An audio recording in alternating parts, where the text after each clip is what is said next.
নমস্কার বন্ধুরা, welcome to ST unique sports.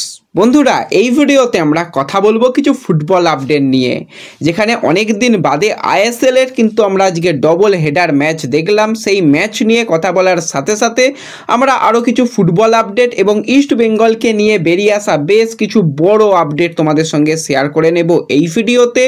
খুবই ইন্টারেস্টিং ভিডিও হবে, শুরু থেকে শেষ পর্যন্ত দেখো। আর ভিডিও ভালো লাগলে সকলে একটু লাইক শেয়ার করে দিও। আর যারা চ্যানেলে প্রথমবারের জন্য এসেছো, মনে করে চ্যানেলটাকে সাবস্ক্রাইব করে নিও, তাহলে তোমাদের প্রিয় দলের খেলার সমস্ত আপডেট তোমরা এখানে পেয়ে যাবে। আর যারা আমাদের সেকেন্ড চ্যানেল এসডি ফ্যামিলিকে এখনও পর্যন্ত সাবস্ক্রাইব করোনি, ওই চ্যানেলটাকেও কিন্তু একটু তোমরা সাপোর্ট করতে পারো। সবাই কিন্তু একটু সাবস্ক্রাইব করে নিও, ফার্স্ট কমেন্টে লিঙ্ক দেওয়া থাকবে। তো প্রথমেই যদি আমরা কথা বলি আই লিগ নিয়ে, তো আই লিগে কিন্তু আজকেও ডবল হেডার ম্যাচ হয়েছে। প্রথম ম্যাচে কিন্তু নামধারী তারা মুখোমুখি হয়েছিল দিল্লি এফসির সঙ্গে। ফুল টাইম রেজাল্ট 0-0 হয়েছে। নামধারীর একজন প্লেয়ার কিন্তু 60 মিনিটের মাথায় রেড কার্ড দেখেছে। আর দ্বিতীয় যে ম্যাচটা ছিল আইজলের সঙ্গে ডেম্পো, সেই ম্যাচটাও কিন্তু 1-0 গোলে ড্র হয়েছে, কেউই গোল করতে পারেনি। তো এর সাথে সাথে যদি আমরা চলে আসি একটুখানি আইএসএল নিয়ে, তো আইএসএলে আজকে কিন্তু হাড্ডাহাড্ডি ম্যাচ, প্রথম ম্যাচটা কিন্তু হয়েছে, যেখানে কিন্তু পাঞ্জাবের ঘরের মাঠে গিয়ে পাঞ্জাবকে 10 জনে লড়ে হারিয়ে দিয়েছে নর্থ ইস্ট। আর নর্থ ইস্ট আজকে যা খেলেছে, প্রথমের গোলটা গুলিয়ার্মো দুর্দান্ত গোল করেছে, আলাদিনের সুন্দর অ্যাসিস্ট, সুন্দর ক্রস, সেখান থেকে কিন্তু প্রথম গোলটা নর্থ ইস্ট করে দেয়। পরবর্তী সময় নেস্টার, ওফ ভাই, এটা মনে হচ্ছে গোল অফ দ্য সিজন হয়ে যাবে। যা নেস্টার গোল করেছে, যেরকম ক্রস সেরকম ভলি, সেরকম ফিনিশিং, দুর্দান্ত কিন্তু আমরা নেস্টারের কাছ থেকে 18 মিনিটের মাথায় গোল দেখতে পাই। পরপর দুটো গোল হয়ে যাওয়ার ফলে কিন্তু নর্থ ইস্ট অনেক বেটার ফুটবল খেলেছে এবং দিনেশ সিং ফার্স্ট হাফেই ডবল ইয়েলো কার্ড হয়ে রেড কার্ড হয়ে যায়। সেক্ষেত্রে 10 জনে পুরো সেকেন্ড হাফ খেলতে হয়েছে, তাতেও কোনো রকম অসুবিধা হয়নি, তারা কিন্তু ভালো খেলেছে। আর সেখানে ইভান নোভোসেলেজ, সে কিন্তু 88 মিনিটের মাথায় ওই ডিফ্লেক্ট বল থেকে কিন্তু গোল করেছে। ওভারঅল কিন্তু নর্থ ইস্ট আজকে অনেক ভালো খেলেছে।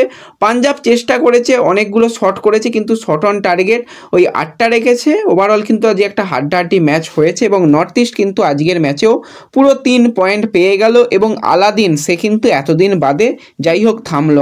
আলাদিন কিন্তু পরপর গোল করছিল, আবার কয়েকটা ম্যাচে পরপর তো দুটো করে গোল করছিল। যাই হোক, আজকে আলাদিন গোল না করতে পারলেও একমাত্র অ্যাসিস্ট করেছে এবং পরের ম্যাচটাই কিন্তু ইস্টবেঙ্গলের বিরুদ্ধে নর্থ ইস্টকে খেলতে হবে। তার আগে আলাদিন অন্তত গোল আজকে করেনি, এটাই অন্তত ভালো লাগলো। তো দেখা যাক পরের ম্যাচে আলাদিন কি করে। আলাদিনের দিকে আলাদাই নজর থাকবে, তার সাথে গুলিয়ার্মোই বলো বা নেস্টারই বলো, প্রত্যেকজন প্লেয়ার কিন্তু খুব ভালো পারফরমেন্স করেছে। তো এর সাথে সাথে যদি আমরা আইএসএল এর দ্বিতীয় আজকে ম্যাচ নিয়ে কথা বলি, মোহনবাগান বনাম জামশেদপুর।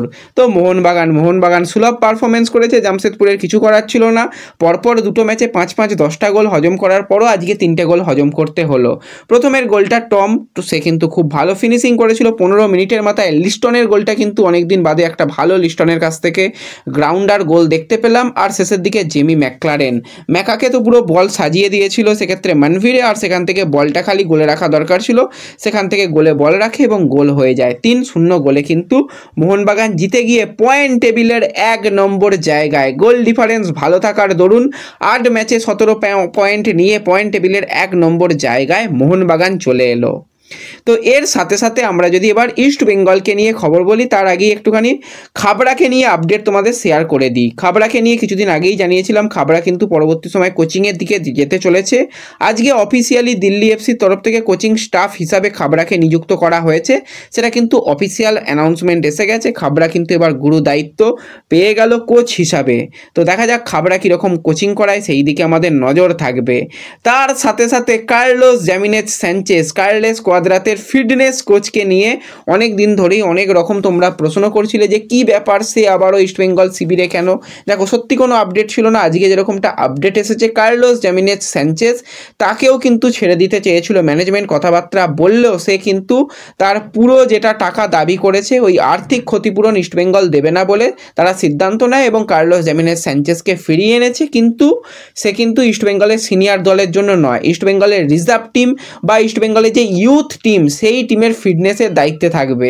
জানি না বাচ্চাগুলোর কি হবে, বাচ্চাগুলো অন্তত যাতে ভালো করে সেই দিকে আমাদের খেয়াল রাখতে হবে। যা জামিনেস স্যানচেজ দলটাকে নিয়ে করেছে, যদি একটু ভালো করে বাচ্চাগুলোকে যদি একটু ভালো কিছু করায়, অন্তত ফিটনেসের দিকে ভালো হবে। তা না হলে ভাই বাচ্চাগুলোরও অবস্থা খারাপ হয়ে যাবে। কার্লোস জামিনেস স্যানচেজকে নিয়ে এই আপডেটটাই রয়েছে। এর সাথে সাথে তোমাদের অনেক দিন আগে যারা চ্যানেলকে মানে ফলো করে রেখেছো, সাবস্ক্রাইব করে রেখেছো, জানো একটা কথা বলেছিলাম যে ইস্টবেঙ্গলের সিনিয়র দলের সঙ্গে ইস্টবেঙ্গলের রিজার্ভ টিমের খেলানো দরকার।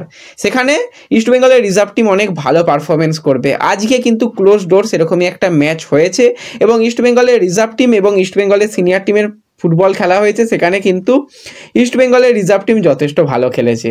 ইস্টবেঙ্গলের রিজার্ভ টিম ইস্টবেঙ্গলের সিনিয়র টিমকে বলছে দেখে যারা, এরকম একটা ব্যাপার। তো ম্যাচটা কিন্তু 2-2 গোলে ড্র হয়েছে। জেসিনটিকে ইস্টবেঙ্গলের রিজার্ভ টিমের হয়ে জোড়া গোল করেছে, আর অপরদিকে ইস্টবেঙ্গলের সিনিয়র দলের হয়ে কিন্তু বিষ্ণু গোল করেছে এবং মাধি দালাল গোল করেছে। 2-2 গোলে ম্যাচটা কিন্তু শেষ হয়েছে। তো এই ম্যাচ নিয়ে পরবর্তী সময় আরও কিছু আপডেট আমাদের সামনে এলে তোমাদের শেয়ার করে দেবো। কারা কীরকম খেলেছে ইত্যাদি ইত্যাদি হয়েছে সেগুলো কিন্তু জানিয়ে দেবো। যেহেতু ক্লোজ ডোর অতটাও বাইরে আসেনি, তো পরবর্তী সময় অবশ্যই বাইরে আপডেট এলে তোমাদের অবশ্যই জানিয়ে দেবো। তো এই ভিডিওতে এই কয়েকটাই ছোট্ট আপডেট শেয়ার করা ছিল তোমাদের সঙ্গে। ভিডিও ভালো লাগলে লাইক শেয়ার করে দিও। দেখা হবে পরবর্তী ভিডিওতে। ধন্যবাদ।